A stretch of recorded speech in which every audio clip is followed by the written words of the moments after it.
perform peptide reconstitution.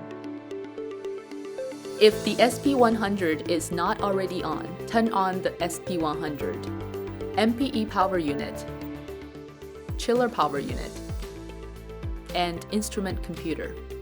Check the gas supply and the MPE regulator for the appropriate pressures and launch the ICS. Two files are required to run the peptide reconstitution method.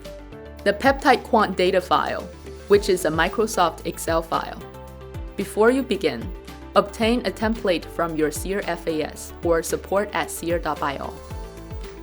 The partial plate map file, which is a CSV file. This file is generated by the Proteograph Assay method. Now we'll prepare the Peptide Quant data file.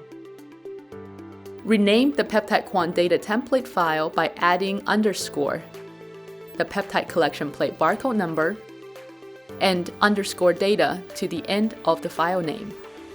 Open the file in Excel and paste in raw relative fluorescent units generated from your fluorometer on the Raw Data tab of the Peptide Quant data file.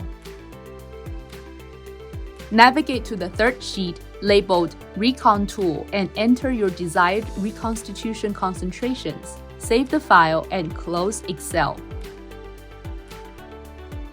Copy the file to portable media such as a USB drive so that you can transfer it to the instrument computer. On the instrument computer, navigate to this directory. Copy the Peptide Quant data file from the portable media to this folder. We prepared the files. Next, we will assemble the peptide reconstitution consumables.